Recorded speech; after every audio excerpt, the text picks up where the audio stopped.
Hello and welcome to another week of The Parenting Business, the podcast for parents who also happen to own businesses, run businesses, do all that sort of stuff, and basically dealing with all the shit that goes with it on both sides and the highs as well.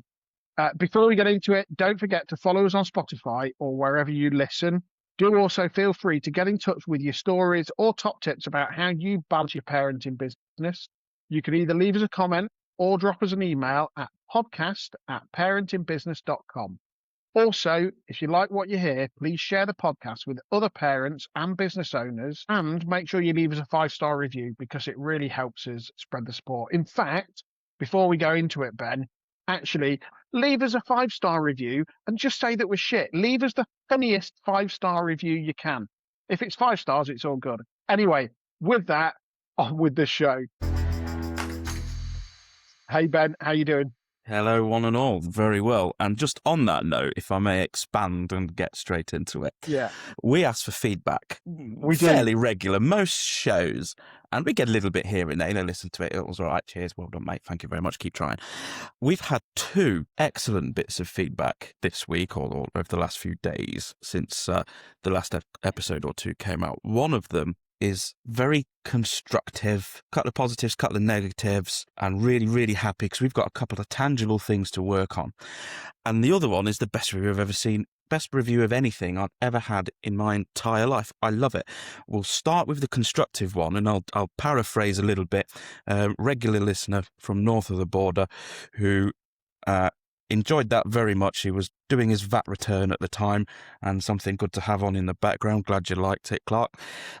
So we're better than a VAT return. We make a VAT return marginally less painful. I can cope with that. I'll take that. I'll take that. We're new at this. I'll take that. John, who we had on podcast he was listening to, came out something, and I mentioned about missing more own goals than Plymouth Argyle. A couple of little witty comments were quite funny. He's mentioned a couple of things as well. We waffle quite a bit, and we really do. We don't plan these at all. We don't plan them badly. We don't plan them at all. So maybe there's something we could work on there. And there's a couple of thoughts we've had, isn't there? So we need to plan a few things. Maybe we need to start planning. Maybe get to the point. I once worked with somebody, one of the sales staff, and she's brilliant, and she kept having to say to me, "You're not hungry for waffles." And then when we're in with a customer or a client, she'd mention, "Are you peckish, Ben?" Because I knew, okay, waffle, stop waffling. So there's an element of we could do with working that. We've got a couple of thoughts. We touched on politics. We were meant to be apolitical, but we dive off that. He mentioned that one. The other thing he mentioned was on YouTube, which is where he listens, watches podcasts. There wasn't a video. Well, there is now, but there wasn't when he wrote this, and granted, that's a lot better. So we are going to be uploading videos to YouTube from now on. It takes a little bit of a faff, and it takes me bloody ages to edit these things. And we can't just upload videos straight from Spotify to YouTube, but we are going to start uploading them separately just so that you can look at our ugly mugs. I don't know why anybody would prefer to, well, I don't know why anybody would listen, but I don't know why anyone would prefer to watch a video of us than just have us on doing a VAT return. But hey, apparently we've been asked for videos, so we'll start chucking videos onto YouTube as well. Fat Bob Blokes might be all the rage at the minute, and we wouldn't want to see us. You can speak for yourself. That was good. That was good. That was constructive. Couple of things we could work on, couple of things we know about, because frankly, regular listeners will know we kind of started this. We're not seeking fame and fortune and to be the biggest, bestest thing ever going. We think there's fundamentally a lack of emotional support for the roles in which we play in our day to day. And if few listeners can sort of be comforted that they're not alone, maybe come in with their stories, we'll offer a bit of therapy. My wife says this is therapy for me doing this. So forget people out there listening for a minute. As much as we love you, it's about therapy for me. That was the same for me when we first spoke about this podcast, and it was more just about us having a chat. Yes, we waffle on. Yes, we talk an absolute load of shit. And yes, we talk about some boring stuff at times. Fuck the listeners. Well, to an extent, we love you all, but we started this podcast more for us. If nobody listens, then nobody listens. We would do this anyway. Don't get me wrong. If one person listens for me, and it helps one person as well as us, then for me, that's a winner. Absolutely, we've won, we've succeeded. This is just about sharing kind of two boring blokes having a chat to get some stuff off their chest and just be a bit cathartic. And we're thrilled, we've recorded 3 now, guests who are coming on doing the same. That's amazing. And we're also thrilled with the 2 or 3 we've got lined up. But with you saying listening to 2 boring blokes, it brings us quite nicely onto the next review we've had. Not quite as constructive, equally as on the nail, I think. Would you like to do the honours, or can I have that particular pleasure? No, I found it, but I passed it on to you, so I'll let you do the honours because you've taken much more of this review than I think it's brilliant. I have. It's absolutely fantastic. Absolutely, because she's spot on. She's absolutely nailed it. And we mentioned we would leave names out of it, which I don't really care either way, and there's an element of you're probably prudent to do so. I just don't want us getting sued. Yeah, sued for what? So the recommendation comes that it would be a good idea for us, Stuart, me and you, to listen to good podcasts before imagining that people would be interested in 2 blokes bore each other with every minute of their dreary lives. Our show that we do has to be one of the most uninspiring things I've ever listened to, even at 1.5 times speed. Now, Brilliant. I've seen this before. I've seen lots of people listen to stuff now at 1.5 speed. Are people's lives that busy that they have to listen to things at 1.5 speed? But also, what I want to know, because I've not done this yet, if we listen to it at 1.5 speed, do we sound like chipmunks? Or on helium? Let's give it a go. We'll listen back to one of these at 1.5 speed. But I think this is absolutely brilliant because she's not wrong. I lead a very dreary life, and what made me imagine people would want to listen to it. I don't know. I just thought it'd be fun to give this a go. Now, granted, the constructive feedback we had from Clark was actually helpful in how we can improve, and there's a couple of ideas we've had. We're going to be trialing those. But it's just a fantastic review because you're absolutely spot on. It brings me to wonder what a good podcast actually is. So are we fulfilling something for our target audience, and is this person our target audience? So I did have a little click on the profile there, and there's a couple of sweet videos of the dog she's got, which looked lovely. Must admit, I was ready to rib this person until I did see those couple of videos. Don't get me wrong, they're quite old videos of what looks like amazing dog, and I can't rip someone apart. We don't want to kind of take the piss out of them. We don't. When they've got such a cute dog. We don't want to really take the piss. We want to embrace this. We want to embrace Absolutely. this. Yeah, this is amazing. Nobody gets an advert like this. No, that's true. Come and listen to the most uninspiring thing I've ever listened to at 1.5 times speed. This listener made it to the end. Yeah, it sounds like they did. And even on 1.5 times speed, you made it to the end. Not everybody does make it to the end. So, and that's quite funny because I'm the one that looks at the metrics on this. You are, and you keep me informed and the every list of figures and things. Yeah. And most listeners don't make it to the end. If you're one of the few that actually makes it to the end of 2 dreary guys reveling on, leave us a review better than that. Oh, that's a challenge, isn't it? That's a challenge. Good on you. Good on you. Making it to the end. Thank you. I mean, we said we'd leave names out of it, but well done you making it to the end. I don't make it to the end half the time. So I thought that was fantastic. It's like there was an advert doing the rounds. Somebody mentioned this. In fact, it was John, our previous guest, mentioned this in one of the comments. A couple of years ago, there was a coffee shop advertising a review that was the worst cup of coffee one of our customers has ever had in their life. Come and try it. And it went viral. That's our crap coffee going viral moment. Have a listen. It's the most uninspiring thing one person's ever listened to at 1.5 times speed. But she made it to the end. I think that's brilliant. I'm well chuffed with that. We assume she made it to the end. Well, she said she made it to the end. I do like the response that was given, not by us, to that review, which was, well, if you don't like it, don't listen. And absolutely, I agree. We're not going to be for everybody. We are 2 dreary blokes, but hopefully we will start to make it a little bit more interesting. And I'm hoping that the guests that we've had on and we've got coming on will make it a little bit more interesting, make it a little bit more real life, rather than us just wittering on about not really done a lot this week, just kind of sat around on my arse all week and did fuck all. Tune in to two blokes boring each other with every minute of their dreary lives. So, yeah. Although, one thing I will say is maybe we're actually more down with the kids, because even my daughter at 4 is obsessed with watching YouTube videos of people playing video games. Oh, Gogglebox, what's that about? Watching people watch telly, that's entertainment on a Friday night. Yeah. Surely we're more interesting than somebody just sitting there playing a video game. I would like to think so. Well, we've got it from our other review that we are slightly more interesting than doing a VAT return. It's true. We'll take that. We'll take hot off the press. We'll take that.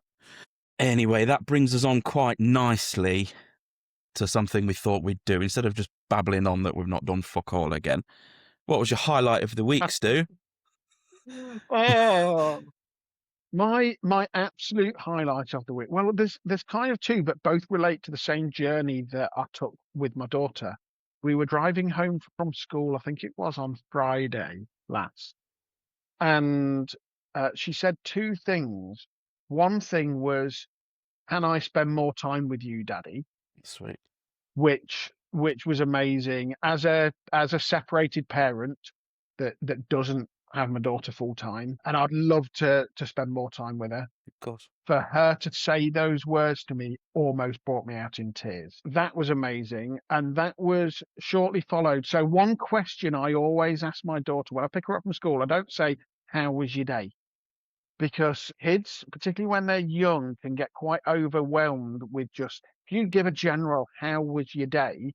they don't know what, they just say, "Oh, it was fine." So what I always say is, "What was the best bit about your day?" A little bit like we're doing now. And the response I got was, "The best bit was being picked up by you." Yeah. How nice is that? Being collected. And that was absolutely amazing. And that totally filled my cup for the whole kind of weekend with her. And so, yeah, it's very rare we get those moments, but for her to actually, completely unprompted by me, say, "I want to spend more time with you," and the best part of her day on a Friday at school was being collected by me. So I'll take that any day of the week. I can relate to that a little bit. One of the things I treasure most is a picture of a handwritten note from nursery. And Jasmine, one of my girls, is washing her hands after painting with a big smile on her face. And the nursery teacher, what are you happy about, Jasmine? What are you smiling about, Jasmine? What makes you happy? And she just went, "My daddy makes me happy." And the nursery teacher wrote it down, took a picture, sent it. I treasure that. That's amazing. So I get where you're coming from there. That's top notch. I think for me, as a separated parent, that I won't go into details, but it was a long, hard slog getting to spend time with my daughter. One thing I will say is our family court system is completely broken, and somebody needs to do something about it. It was partly because of that it meant so much more than anything. And I say it almost had me in tears on the drive home. Anyway, now I've gushed and talked about that. Well, I'm just going to add a smidgen into there, and I hope you don't mind. Yeah. Edit me out if you do. But the battles you've had, you've got some real scars there. And if anybody listening to this is battling, I dare say, and I don't want to preempt yourself, Stuart, but if you're struggling with that battle, get in touch with Stu. He knows how much it hurts. Absolutely. And that's what this podcast's about. As much as we like rave reviews like the dullest thing we've ever heard and the most uninspiring listen, that's what we're trying to do. So please reach out if you think you're struggling. Sorry, mate, carry on. No. I won't go into details publicly on the podcast. It's for me, it's a very personal thing. And also, I think it's a little bit unfair on my daughter, because when you post stuff on the internet, it's there forever. And despite challenges between me and her mum and battles and courtrooms and all this, that, and the other, it's unfair on her mum as well. Of course. And at the end of the day, regardless of feelings between me and her mum, she is still the mother of my daughter, no matter what happens. Just to clarify, I'm not necessarily saying if you're struggling, come on the show. Just get in touch. You're not alone. Absolutely. Drop us an email. I tend to pick up the emails anyway, so do drop us an email and absolutely reach out if you are struggling, because I have been there. And I'm to an extent still going through it. It's 2 years now, over 2 years, 2.5 years. So yeah, you are not alone. I understand it's a really long process going through the court system. I imagine it's difficult for mums as well, but as a dad, particularly difficult. I found it. So yeah, on that slightly somber note, after a high point, let's now go on to them, Ben. So your highlight for the week. Swimming with my girls at the weekend, because 4 months ago we started swimming lessons, and swimming's something we've done a little bit of anyway. We're not struggling around water, but struggling with new people, a swimming coach, other kids. In September when we started, we don't want to get in the water and I was going to sit on the side and kick off. Saturday just gone, we hit a bit of a milestone's the wrong word, but we're jumping in head under the water, coming up with big grins on our faces. So just that accomplishment in pushing boundaries and confidence building over the last few months of swimming lessons and the like is just amazing to see. The transformation from sitting on the side, kicking off, I don't want to get wet, daddy, all these other people here, whereas, well, you like swimming, we've been quite a bit. But this is a bit more formal to a point, although the coach we've got is amazing. Other kids we don't know, just not having it. And to go full circle to jumping in, playing the games, head under the water, it's brilliant. So we'll keep going there. But that the grins on the faces, that was a particular high point of my week. I think those little wins, those things that to a lot of people might seem insignificant, but when you've been there through the battles and through the difficulties, just those little things can mean so much, can't they? They do. And just so example, we start and the swimming coaches just splash around a bit, get used to getting your bit of water splashed around a bit, to now last week, Saturday just gone, was the first time totally submerged for only a couple of seconds after we've jumped in, but just that happy, not kicking off, being submerged, big grin on your face. That's the fence jumped, if that makes sense. That's the confidence proof. Oh, I can do this. Everyone else does this, and I can do it too. And that massive grin was, well worth all the bribery of stickers and whatever else. And that was just a swimming cheater trying to bribe you, was it? Yeah, that's it, mate. Yeah. No, the kids get the stickers, I get the sweeties. That sounds a little bit dodgy that you're the one getting sweeties. A figure like this doesn't look after itself, does it? Hey, I always say I've not got a six-pack, I've got a party keg. Yes, we are somewhat more rotund than we should. Go on, move it on. We're waffling again. I'm a lot more rotund than I should be. Do you want to hear something actually really funny? Well, it is funny, but it's not funny at the same time. So I'm trying to lose some weight, same as you. Yeah. I've been kind of going to the gym quite a bit, trying to do a bit of working out. I'd stopped for a little while because one thing and another, just a bit crazy at Christmas. And I hate going to the gym in January because it's always rammed with people. Wait till about the second week of February, it'll be dead again because all the people that had their New Year's resolution of going to the gym will have decided to give up. My gym, that I'm a lifetime member of, went up in flames last week. In flames? Yeah. Apparently it was only a relatively small fire and they are reopening, but they had a fire in the sauna, so they've been shut for a time. I think they're due to reopen at some point this week. Okay.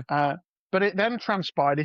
This is something, and I'm not going to talk bad about them because I'm sure they've been trying really hard, and the guy that owns the gym has been trying really hard, and his name has been put through the mud a little bit by the press.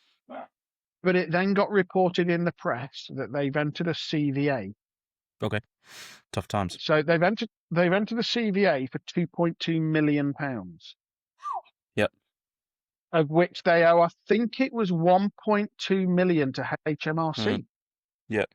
So if you're a business owner that has, that you go, oh, I'm a month or so behind on the HMRC, don't get me wrong, do what you can to get it paid.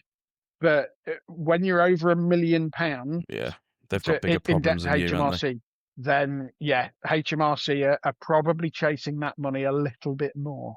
they? So, but I couldn't believe it. And Yeah. I say he's a huge employer. This gym owner is a huge employer in the local area. To an extent, I really feel for him because there was lots of people saying, "Oh, insurance job and this, that, and the other." I don't think it was. We've been there. We know it's painful. Well, I've had stories It going is. round after me, and you think that's a touch unfair. I've done my best, and it just hasn't gone to plan. Sorry, And people like a story, and they like to be a hero. So sometimes they create a villain, and it sells newspapers, or it gets clicks on. And one person in particular, two staff, former staff, but one of them in particular was saying quite a bit, and I think, well, that's not true. That's a bit harsh, isn't it? But there we are. She wanted to tell a story. They wanted to tell a story, and they're the hero. I'm the villain. Okay, Yeah. move on. The world cares an awful lot less than what you think the world cares. I've probably not worded that very well, but when you're in your own head and isn't things terrible and just because I've balls up here, the world hates me. No, it doesn't. The world largely doesn't care. Today's news is tomorrow's fit paper. More often than not, that's exactly the case. Well, that's what I've found anyway. I think you're quite right there, because I've often thought and dwelled on things in the past where you think, oh, I'm the villain.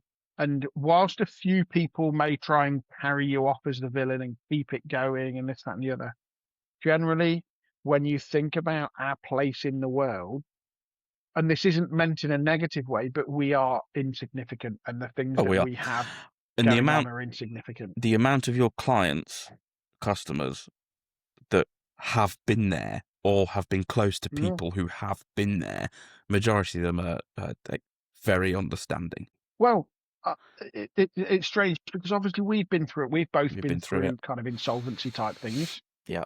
And I found myself again saying to another business owner who said he's struggling and he doesn't know what to do and he doesn't know whether it's worth kind of carrying on. I actually turned around to him the other day and said, "Do you want the number of the insolvency practitioner? Because maybe it's the best thing for you." And insolvency practitioners are, I actually think they're brilliant. Not for what they do in terms of making you insolvent, but for making you feel a little bit better. Yes. Do you know how busy they are at the minute? It is very common. It is very common that a lot of people are choosing this way out because you hit a wall where you go, I've tried everything. What am I going to do? Going to lose my house? What am I going to do? And you sit down and have this conversation. That's right. I do this for a living. I've done it thousands of times. Lots of people do this. We're very busy at the minute. Yeah.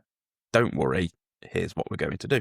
The only thing I just want to caveat there, once you've started that initial conversation, you are logged as having had that advice, which puts slightly different rules on what you're doing. So once you've had that advice, you are then legally obliged to pay your biggest creditor first and or percentages of amounts owed. So example, I went in and said, look, I've got these orders. I want to fulfill those orders, but I've not got a way out. I'm fucked. I don't know what to do, blah, blah, blah. But, and he went, right, if you buy the materials to fulfill those orders, you're breaking the law because you owe HMRC more than anybody else.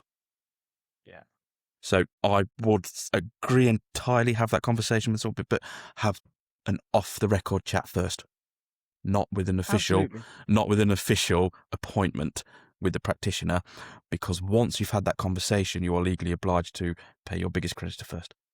One thing I was always told, was that the thing that is quite good though is that an insolvency practitioner is not bound by the same rules as your accountant in terms of reporting things.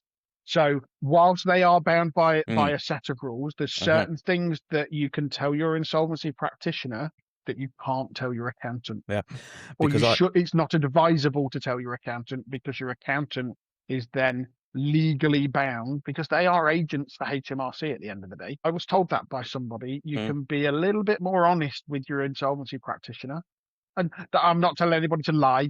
But what I mean is you can be a little bit more open, should I say, with your insolvency practitioner, or with an insolvency practitioner, than an accountant. It's tough, isn't it? Because it is. No, we don't want to do anything wrong as such, but hang on a minute. I might lose my house here. And it's if I do try to restructure and go again, I need to keep that customer happy, otherwise I can't get back off the ground. So it's trying to navigate that whilst not breaking any rules, which is easy when you get the right advice. Yes, I fully agree. Timing that is important, and making sure you use the right advice is also important. And like you say, I know someone who's shit hot, and he basically, I've still got my house. And if you're listening to this and you're at that point, then drop us an email. Don't get me wrong. We're not going to give you financial advice or anything. But there's guys that have been through it. We understand how you feel, and that often you feel there's nowhere to turn. That's kind of what we're here for, and it kind of helped us too, for being able to talk to each other about it. Yeah, massively. You were hugely important to me, because you'd been through it 6 months or whatever it was, a year in front of me. So I'm happy to share my story with people who are struggling at the minute. And that's all I can do. We've been there. It sucks. There's a way out. And then, by Christ, I'm glad I did that. Why didn't I do it a year before? Yeah. Hey ho. Anyway, I'm exactly the same. We're waffling again, aren't we? So that kind of brings us nicely onto, I suppose, well, not nicely, but brings us on to, tell me about your low point of this week. Because there's highs and there's lows. We've been through lows. I'll tell you what my struggle is at the minute, and it's constant, and it's staff absence. Yeah. Now, people listening who employ staff, I've just heard you all go, oh yeah, bloody hell, everybody has some, but absence, unplanned, you can't help being poorly, you can't help the odd transport issue, but some staff, I've got some very good staff, however, they don't. Sometimes you think, I'd have still come to work. If I've got a puncture on my bike, I'd catch the bus. Can you still come to work, please? There's things like that. And then you've got customers all with work booked in. You've got to ring round and do all the apologies again. It's going to be late again. It's constant. The last few months, it seems, I don't think there's been many weeks when everybody who was meant to be in has been in. So alongside a holiday booked, suddenly just hadn't turned up again. It's like, for fuck's sake. We're recording this on a Monday. On Monday, the guy who had all last week off, Paulie, is back in, but 2 others are off. And for fuck's sake, you can't, So that's my low point. That's just not improving. And I've got a few things to improve it. We found a freelance staff member. I've found 2 companies who we can give overspill work to, and that might just get us out of the shit and through it all. And equally, if that could be a long-term thing, we're a bit short. Can you help us out again? Dave's, Simon, Tony, whatever. Because it's frustrating for me to tell the people who do our Google adverts, take them down.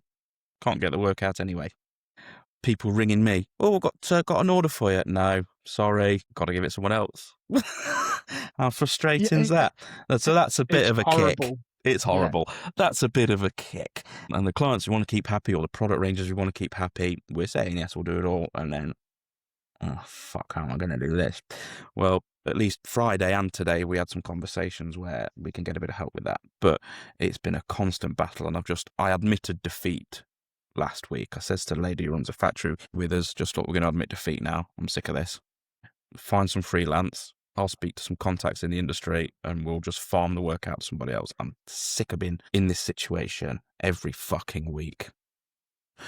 But that's it, really. That's my moan. The moan isn't so much it happens. The moan is in the last 3 or 4 months, it's still happening. It's constantly happening. There's always something, and it's like, for fuck's sake. So that's my low point, the dawning realisation of admitting defeat. This isn't getting any better.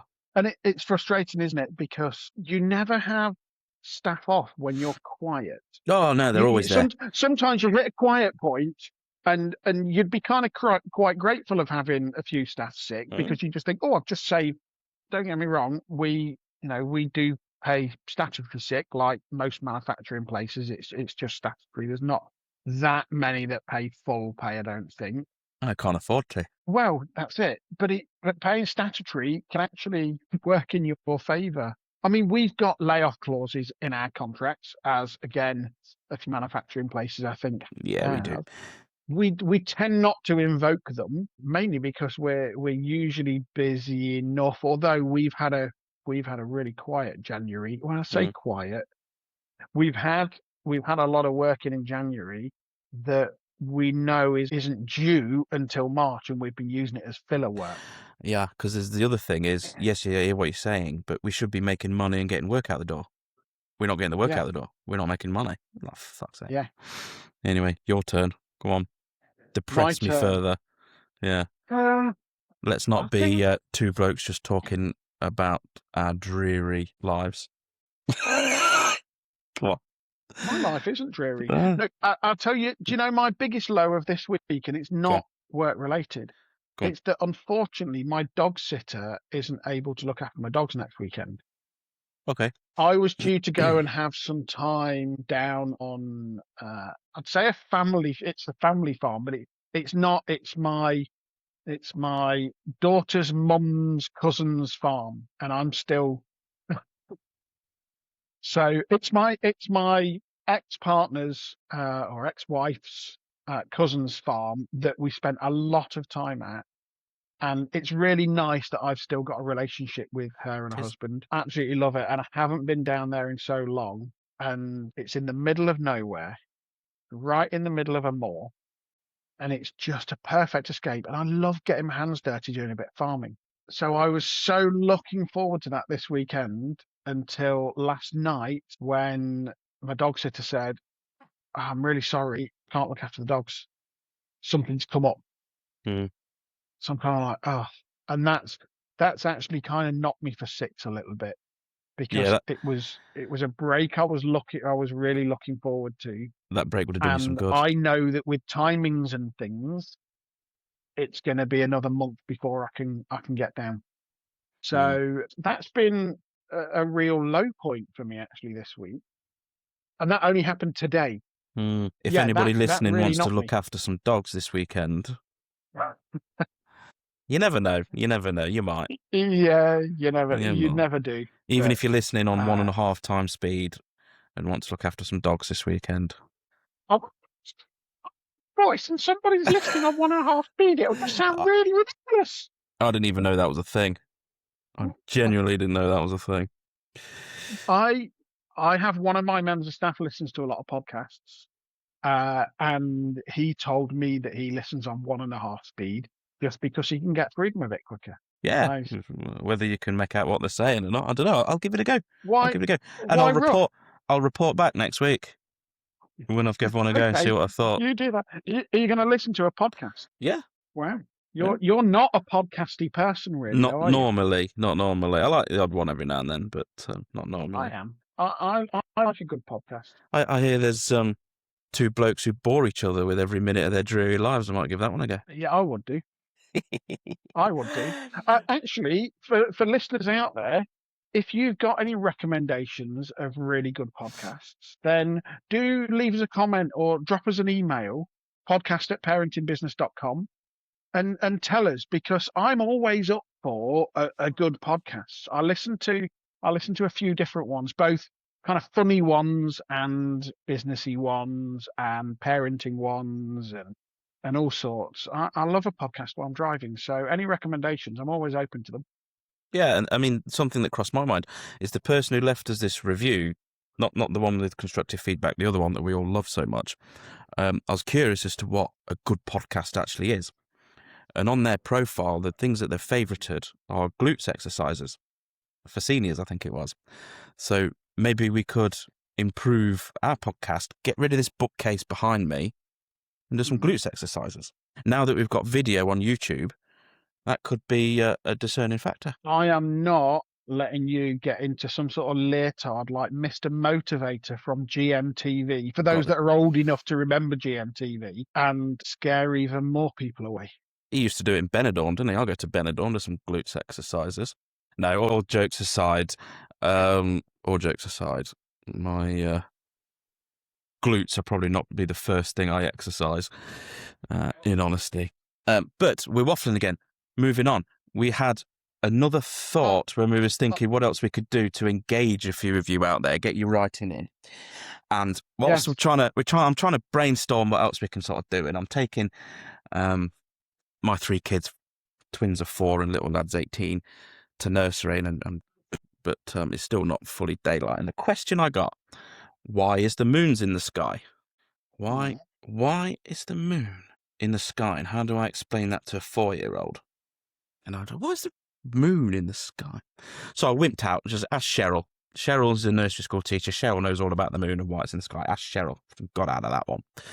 And it dawned on me, we're always being asked questions and we ain't got a bloody clue. Why should I eat my vegetables? It's good for you. Why is it good for you? They've got vitamins in. Why are the vitamins in carrots? Well, it comes from the nutrients in the soil and they're just really good for you. How's it get in the soil? How do nutrients get in the soil, and why are they in carrots? Bloody no.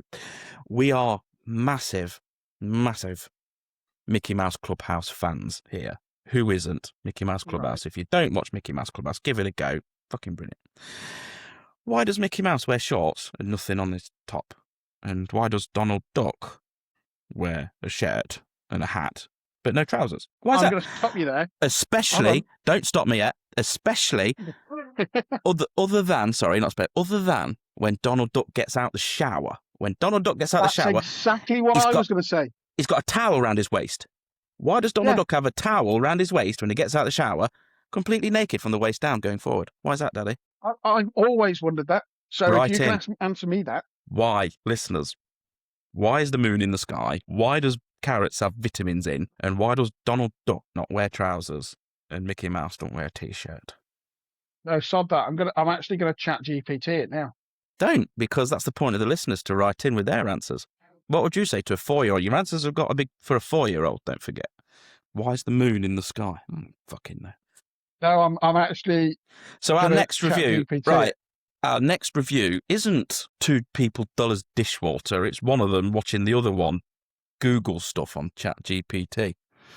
That's not entertainment, Stu, come on. Oh, no, this is quite a poor answer, actually. Well, I don't know whether it's a poor answer. Listeners will have a better one. Go on, listeners, can you beat this answer from ChatGPT? Right, so this answer, it's actually, I'll be honest, it's not ChatGPT, it's Gemini. Okay. Because don't know what that means, but fine. I'm a Gemini, Google that's a star sign, isn't it? That's a star sign, isn't Go it on. to you? Yeah, I knew you were going to say that. So, supposedly, firstly, visual communication, the gag logic. If Donald Duck walked out the bathroom without a towel, he would look exactly like he does in every other scene. Okay. So by adding a towel, the animators signal that to the audience that he's currently naked. The second one is the wet fur theory. I thought ducks had feathers, but this is called the wet fur. Dry, his white feathers are fluffy and opaque, acting like a natural suit of clothes. But wet, just like a wet T-shirt or wet hair, feathers become matted and potentially see-through. So it might be that his feathers are see-through. She's 4. My twins are 4. Why doesn't Mickey Mouse wear a T-shirt? I don't know. Here we go. This is where they go on to logic. So preventing a mess. Yeah, we don't want logic. On a functional level, ducks are water resistant but not drip proof. Who wants Therefore, to listen to logic? By wearing a towel, he is preventing water from dripping all over the floor. Okay, I'll get that. I'll give you that one. There you go. So you could tell your daughter that he's not... Water doesn't drip on the floor because you got a towel on. Okay. Yeah. So by using a towel, is keeping the floor dry. I've found a use for ChatGPT then. So, can you beat that answer, listeners? Why is the moon in the sky? Why don't Mickey Mouse have a T-shirt on? Answers on a postcard. Yeah, it'd be worse if Minnie Mouse didn't have a T-shirt on. Just saying.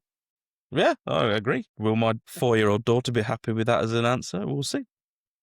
Probably not. We shall and see. I think what's the have you got anything planned for the week ahead specifically? Just keeping it brief so that we don't waffle on and bore people too much. Yes, I'm going back to the theatre. Oh, you are? Yes. We are. My mother listens to some of these. I'm hoping she doesn't listen before the weekend, but it's my mum's birthday on Saturday. So on Sunday we're going to a rock concert, and Saturday's got the usual dance class, swimming, etc. So we'll go see her on her birthday in the afternoon after dance class and swimming, and then we're going to a rock concert, take the mother to a rock concert. Nice. It's CBeebies rock concert, so it's not quite it's not Black Sabbath or anything, it's Misty Tumble, but I know it'll be fun, so yeah. Mr. Tumble does rock? Yeah, it's Justin, it's not Mr. Tumble, so he's not in character, as it were. But yeah, there's videos of it on YouTube. Maybe they're the better videos we should be watching. Mr. Tumble doing a rock concert. That'd be cool. Yeah. Maybe if Mr. Tumble did a podcast. Tune in to us next week, because the guest we've got is brilliant, but the one after, sack us off and watch Mr. Tumble doing a rock concert. Sounds a lot more fun, doesn't it? Go on, what are you up to? And then we'll call it a day. Sounds good. Actually, I don't know. Oh. Now my plans have been totally changed. You're not going to the farm anymore. I'm not going to the farm, so we shall see. Watch this space. Watch this space. We'll tell you next week.